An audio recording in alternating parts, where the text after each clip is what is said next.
Morning and welcome to another episode of Saturday Morning with Sam. I'm Sam Gaylord, managing partner at Gaylord Pop and disability litigator in the state of New Jersey, representing injured workers in the areas of workers' compensation, Social Security disability, and disability pension appeals. And I want to say good morning, and I hope everybody is having a great weekend so far. As you can see in the background, I've actually had the opportunity to have some pictures put up in my office. Thank you to those who did that for me. And specifically my office manager and Rose Sabo and Carolyn Chesney. Just thank you very much. I appreciate it. And now it looks like a home. So we're getting there. I wanted to also say thank you to everyone out there that has been sharing these episodes, especially last week. Wound up clearing a little over 500 views, which is awesome. Hey, good morning, Ronnie.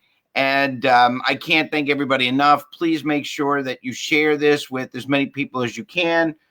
The idea here is to make sure that everyone has the right information and that not only do they have the information, but they know what questions to ask so that they get the right answers from those who are helping in either the area of workers' comp or Social Security or, in fact, pensions. So thank you for that. And certainly thank you for joining me here Saturday Morning with Sam. I had the opportunity last night to appear with Ron Freeland on the Trenton radio show that we help sponsor. We talked about workers' compensation, talked about what happens when you get hurt at work. And it's just another forum where I had the opportunity to talk to people and provide this kind of information. So with that, I want to answer a couple of questions that we got last week and then dive into just a discussion again of a pension issue that has come up I want everybody to be aware of. So when the questions had come up this past week in terms of when I get hurt, what if I got, the first question was, well, what if I got hurt and I hadn't yet started work? So the question was basically, I got to the job, I parked my car, and I'm walking into the employment area where I'm supposed to be starting, and I slip and fall and I hurt myself. So this is an interesting situation because there's a fact that's important to the discussion. If, in fact, your employer tells you that you have to park in a certain area, and if, in fact, you park in that area and you're walking from that area to where you are actually working, then yes, that would, in fact, be covered by workers' compensation. If, however, as an example, if you work, let's say, in the shopping mall and you just randomly park anywhere and you're walking into the mall and you fall, that would not be covered by workers' compensation. The idea is that there has to be some control that your employer has over you in order for it to be covered by workers' comp. So if they tell you you have to park in a certain area and you're walking from that area to the facility, to the mall, to wherever you're working, then yes, that would be covered by workers' comp, which means that you would then be entitled to receive medical treatment. If you were out of work, you would then get paid for being out of work. And then at the end of that case, you would be entitled to receive an award for your injury. So that's one of the questions that had come up. The second question, tied to it a little bit, but the question had come up, what if I only work part-time at one job, but I got hurt on my full-time job? Can I still work my part-time job? So remember, when you are getting paid, if in fact you get hurt at work, and if you then are out of work, then you are, for purposes of workers' compensation, temporarily, totally disabled. Let me say that again. You are temporarily totally disabled. It does not mean that you are temporarily totally disabled from just performing your job, your full-time job. It just means that you are temporarily totally disabled from performing any job. So as a result of that, what that means is, the short answer is no, you can't work your part-time job. However, if you are working your full-time job and the doctor they send you to indicates that you can work light duty and the job has something to accommodate that, then the answer is yes, you can work your part-time job if in fact, morning Sherry, if in fact the part-time job also fits the parameters of the light duty restrictions. So does that make sense? So basically the gist of the story is if you're working at your full-time job and you have a part-time gig, yes, you can do it. If the doctor takes you out of work completely, then you cannot work your part-time job. So I hope that makes sense. And those were the two big questions that we'd gotten this past week. So thank you for those. And so now what I wanted to dive into a little bit today was sort of a little bit of a reminder that these three things that we talk about, workers' comp, Social Security, and the disability pensions, all have some form of interaction with the other. But the thing that I want to clear up, that should be 100% crystal clear, there should be no confusion about, is that Social Security disability and disability pensions are railroad tracks. Those two things are never going to intersect. So you are never going to have a situation where you have to do math or figure out what an offset might be or anything like that. You are able to receive Social Security disability benefits and you're able to receive disability pension benefits at the maximum rates, the highest dollars that you check off, without those two things interrupting one another. So that couldn't be more clear. However, when you start putting a question of how do they interact with workers' compensation, or how does workers' comp interact with both of those, now the conversation gets much more complicated, and that's something that we'll do another Saturday. So, but for our purposes, I just wanted to clarify this, that if you're getting Social Security disability and you have a disability pension appeals, those two things are railroad tracks you're never going to touch. Now, if you get Social Security disability first because you're litigating your pension case, then just because you get Social Security disability does not mean that you're going to get your pension. Or switch it, if you've got your pension, that doesn't necessarily mean you're going to get Social Security disability. When you get your pension, what you're saying is that you are disabled from performing your particular job. So what you're saying is, I can't be a teacher or a policeman or a public employee. I can't do my job, whatever that might be. That is the eligibility requirement for pensions. But when you apply for Social Security disability, you are applying for the fact that not only can you do past relevant work, but you can't do any other job out there in the national economy. So just because I get my pension doesn't necessarily mean I'm going to get Social Security disability. Also, at the Social Security hearing, or when you're appealing for Social Security disability, oh, thanks, Brian.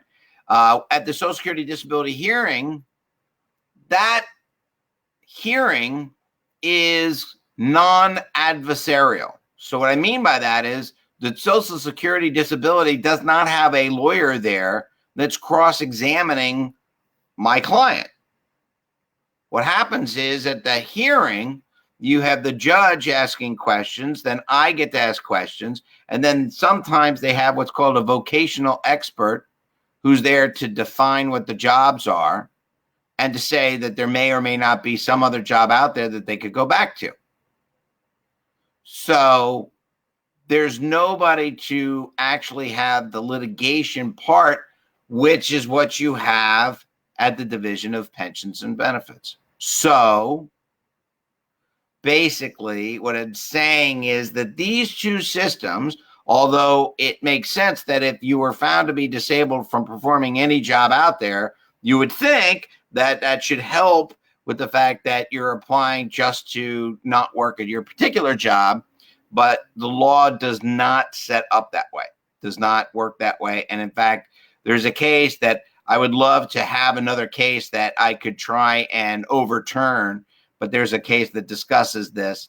And I think their interpretation of that is wrong because, quite frankly, I think that even though it's non-adversarial at Social Security, there's a lot more going on there from a medical review point of view than that happens at the Division of Pensions and Benefits. So anyway, 2 cents. So that's the interaction between the Social Security disability and the disability pensions. All right. The final thing that I wanted to talk about today, with sort of staying on that topic, is that a lot of the times there are delays in the processing of workers' compensation cases because you're waiting for a determination from pensions, or because you're waiting for a determination from Social Security disability.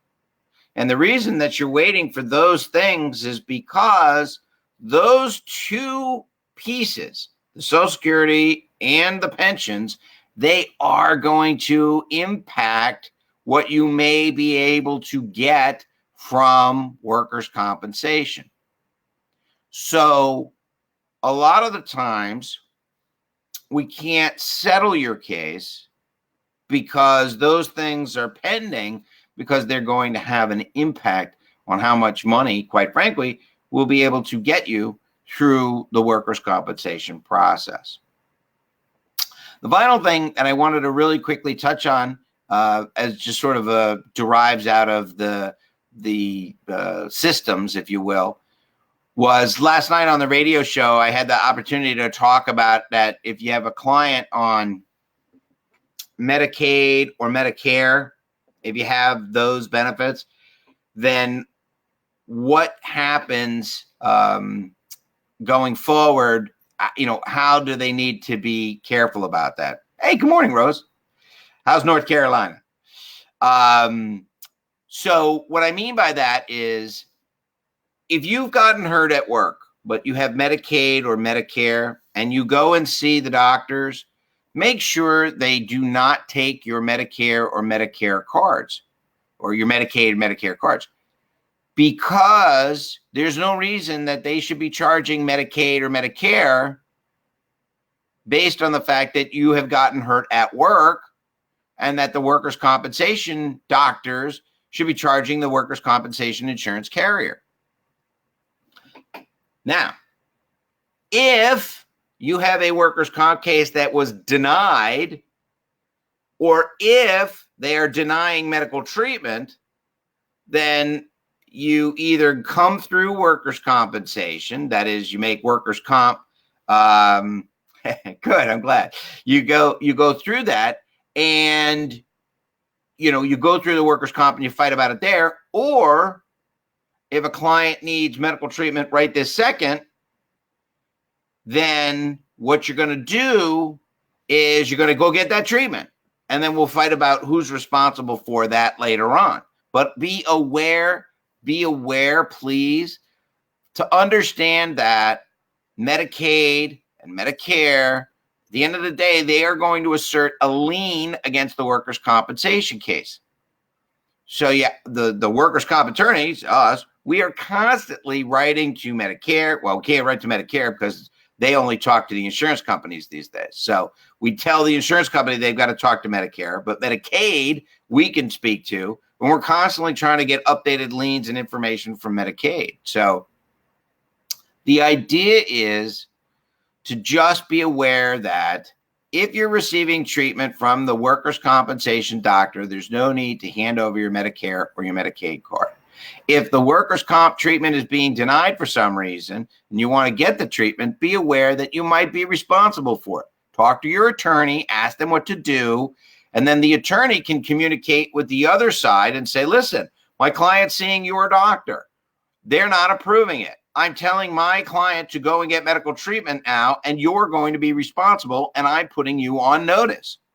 So then that now lays the groundwork to say, well, go ahead, insurance company, you want to deny treatment? No problem, but you're going to be responsible for that bill later on. So that's the issue. And then when you try and get to the end and try and settle cases, there's a delay. Why? Because now these two things, these two animals, just Medicaid and Medicare, are trying to chew up the workers' comp or slow it down, or basically they're trying to get paid back. The kicker is that those two things, Medicaid, Medicare, sometimes put charges on this, hey, we're owed X, that have absolutely nothing to do with the workers' compensation case. So we have to sit there and go line by line by line, having the Medicaid or Medicare codes, the medical codes, to see what in fact they're saying is their responsibility to get paid back. Nonsense. So the gist of the story this morning on Saturday Morning with Sam is that if you have questions regarding medical treatment that's not being provided to you and you want to get it, make sure you talk to your attorney. And if you don't have one, contact me, Sam Gaylord, at Gaylord Pop at 609-771-8611, or email me at sgaylord@gaylordpop.com, or go to the website, www.gaylordpop.com, and we can answer any and all questions in these areas. So I want to say thank you to everyone. As always, I appreciate everybody joining me here live Saturday Morning with Sam, 9 a.m. every Saturday morning. I will be back next Saturday. But please make sure that you share this. Please like this. If you have comments, questions, concerns, please send me the note. I love the interaction in between. There you go, nurse case managers. We'll talk about that a whole nother episode. But please make sure you email me, sgaylord@gaylordpop.com, sgaylord@gaylordpop.com, or give me a call, 609-771-8611. Or if you don't want to do any of those things, go to the website, www.gaylordpop.com, and make sure that you check out the videos that we have available. So with that, I want to say thank you. I appreciate everybody joining me. It is absolutely my pleasure to be here every Saturday morning, and I will be back live next Saturday morning. Happy birthday, Amy Gaylord. I didn't forget, and we'll have a nice afternoon. And with that, I wish everybody a great weekend, a great week, and I will be back again next Saturday morning, 9 a.m., Saturday with Sam. I'll talk to you then. Bye-bye.